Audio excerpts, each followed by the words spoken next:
साथियों नमस्कार। स्वागत है आप सभी का आपके अपने यूट्यूब चैनल में। आज की इस वीडियो में लेकर आए हैं जनरल नॉलेज के टॉप 40 क्वेश्चन जो आपकी आगामी सभी परीक्षाओं के लिए हेल्पफुल होने वाले हैं। तो चलिए दोस्तों लेते हैं आज का पहला प्रश्न। पहला प्रश्न है, भारत में पहली पंचवर्षीय योजना कब शुरू की गई? बताइए दोस्तों, भारत में पहली पंचवर्षीय योजना कब शुरू की गई? तो शुरू की गई 1 अप्रैल 1951 को, यानी कि ऑप्शन करेक्ट हो जाएगा। 1 अप्रैल 1951 को भारत में पहली पंचवर्षीय योजना शुरू की गई। अगला क्वेश्चन है, प्रथम पंचवर्षीय योजना का मुख्य बल किस क्षेत्र पर था? बताइए दोस्तों, प्रथम पंचवर्षीय योजना का मुख्य बल किस क्षेत्र पर था? आपके ऑप्शन हैं कृषि, उद्योग, पर्यटन या गरीबी हटाओ। तो इस क्वेश्चन का राइट आंसर है कृषि, यानी कि ऑप्शन करेक्ट हो जाएगा। अगला प्रश्न है, द्वितीय पंचवर्षीय योजना विकास के किस मॉडल पर आधारित थी? बताइए फ्रेंड्स, द्वितीय पंचवर्षीय योजना विकास के किस मॉडल पर आधारित थी? तो वो थी पीसी महालनोबिस, यानी कि डी ऑप्शन राइट हो जाएगा। अगला क्वेश्चन है, राष्ट्रीय विकास परिषद का गठन कब किया गया? बताइए दोस्तों, राष्ट्रीय विकास परिषद का गठन कब किया गया? तो वो किया गया 1952 में, यानी कि डी ऑप्शन करेक्ट हो जाएगा। 1952 में राष्ट्रीय विकास परिषद का गठन किया गया। अगला प्रश्न है, भारत में योजना अवकाश कब का था? बताइए दोस्तों, भारत में योजना अवकाश कब था? तो वो था 1966 के सूखे के बाद, यानी कि बी ऑप्शन राइट हो जाएगा।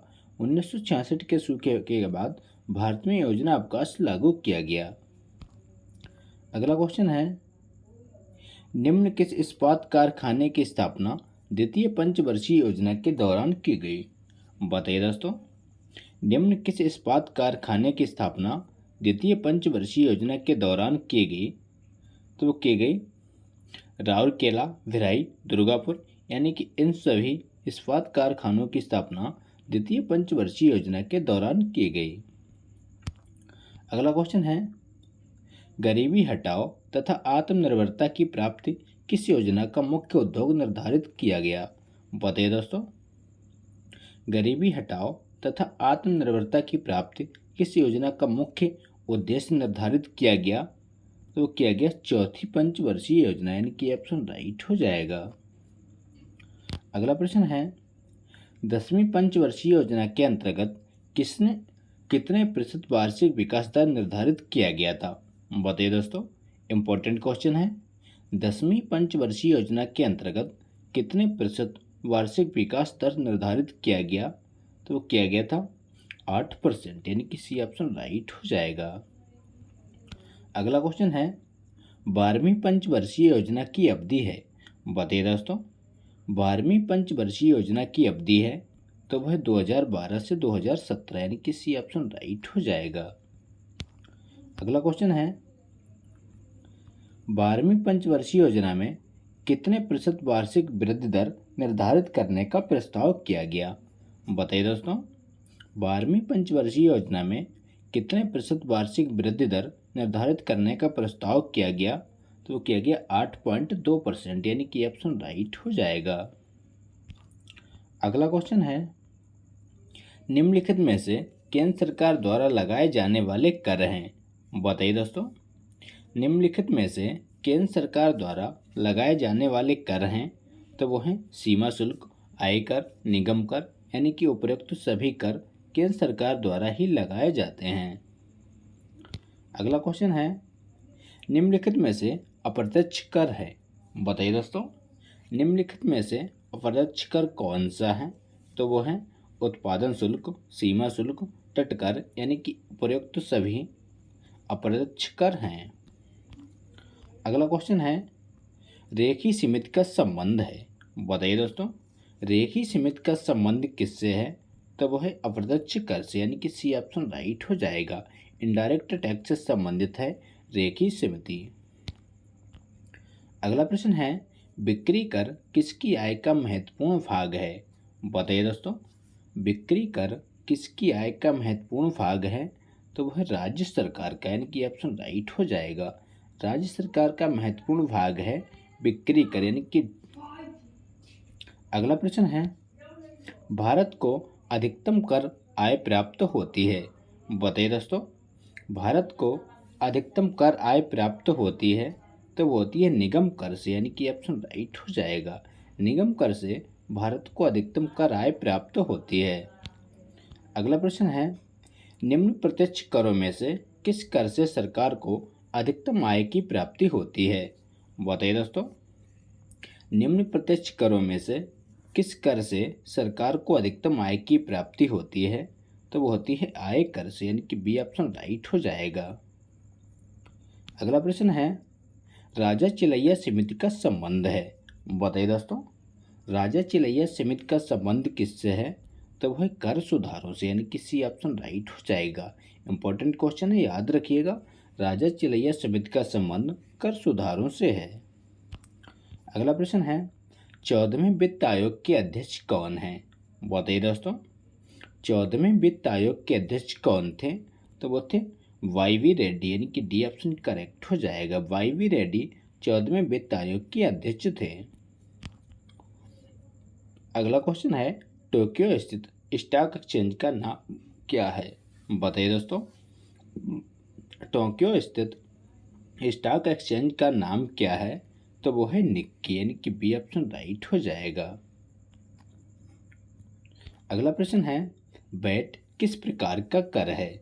बताइए दोस्तों, वैट किस प्रकार का कर है तो वैट एक इनडायरेक्ट टैक्स होता है, यानी कि बी ऑप्शन करेक्ट हो जाएगा। वैट एक अप्रत्यक्ष कर है। अगला प्रश्न है, भारत में वैट कब से लागू हुआ। बताइए दोस्तों, भारत में वैट कब से लागू हुआ तो लागू हुआ था 1 अप्रैल 2005 से, यानी कि सी ऑप्शन राइट हो जाएगा।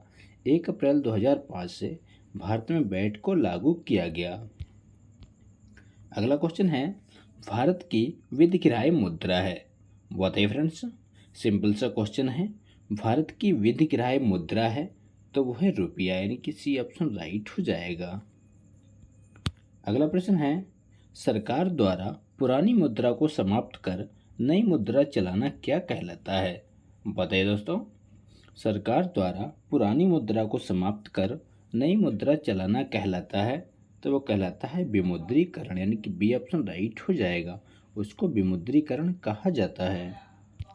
अगला प्रश्न है, वह अवस्था जिसमें मुद्रा का मूल्य गिर जाता है और कीमतें बढ़ जाती हैं कहलाती हैं।